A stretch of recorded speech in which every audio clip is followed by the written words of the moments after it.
હું ડૉક્ટર અશ્વિની શાહ, હું સુરત પીડિયાટ્રિક એસોસિએશનના સેક્રેટરી છું અત્યારે.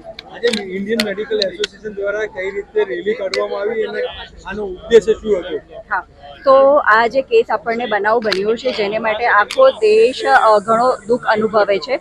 તો એઝ અ ફિમેલ તરીકે હું એમ કહીશ કે જ્યારે મહિલા તબીબ ડ્યુટી પર જાય છે ત્યારે એને માટે સૌથી ઇમ્પોર્ટન્ટ વસ્તુ છે એની સેફટી અને સિક્યોરિટી. અને જ્યારે આવો બનાવ બને છે એ ખૂબ જ શર્મજનક અને દર્દનાક વાત છે. તો આજની રેલીનો ઉદ્દેશ્ય મુખ્ય એ જ છે કે અમે સરકાર પાસે એવી માંગણી કરીએ કે જ્યારે ફિમેલ તબીબ આજે 50% કરતાં વધારે ફિમેલ ડૉક્ટર્સ ગવર્મેન્ટમાં સર્વિસ આપે છે અને 90% કરતાં વધારે નર્સિંગ મહિલાઓ પણ એમાં સેવા આપે છે. તો આ સમય દરમિયાન ગવર્મેન્ટની એ જવાબદારી બને છે કે અમને દરેકને ફિમેલ મહિલાને સેફટી અને સુરક્ષિત એટમોસ્ફિયર આપે. મહિલા સશક્તિકરણની સરકાર વાત કરે છે અને આને કઈ રીતે આ ઘટનાને એ બેને કઈ રીતે બોલવો છે? મહિલા સશક્તિકરણની વાતો કરે છે પણ મારું કેવું એટલું જ છે, વાતો કરવી અને એક્શન લેવી એ બંને એક અલગ વસ્તુ છે. જ્યારે તમે રિયાલિટીમાં અત્યારે જે અંદર વાતો થઈ કે ઘણી વખત જે વીઆઈપી પર્સન હોય છે એને ઝેડ લેવલની સિક્યોરિટી આપવામાં આવે છે, તો આવી સિક્યોરિટી કેમ ફિમેલ મહિલાને આપવામાં નથી આવતી?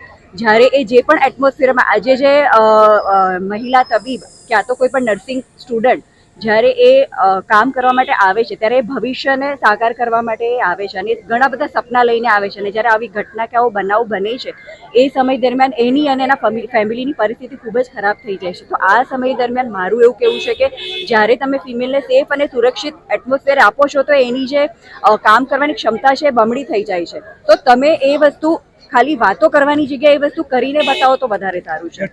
હું ડૉક્ટર નિર્મલ ચોડિયા, બાળ રોગ નિષ્ણાત, સુરત. આજે ઇન્ડિયન મેડિકલ એસોસિએશન તરફથી એક રેલીનું આયોજન મેડિકલ કોલેજ અને નવી સિવિલ હોસ્પિટલથી કલેક્ટર ઓફિસ સુધી કરવામાં આવ્યું, જેમાં 1500થી 2000 ડૉક્ટરો, નર્સિસ, સુરતના બીજા સામાજિક એસોસિએશનોએ ભાગ લીધો મોટા પ્રમાણમાં. અને દરેકે પોતાનો આક્રોશ અને ગુસ્સો અને દુઃખ અને દર્દ આ રેલીમાં વ્યક્ત કર્યું.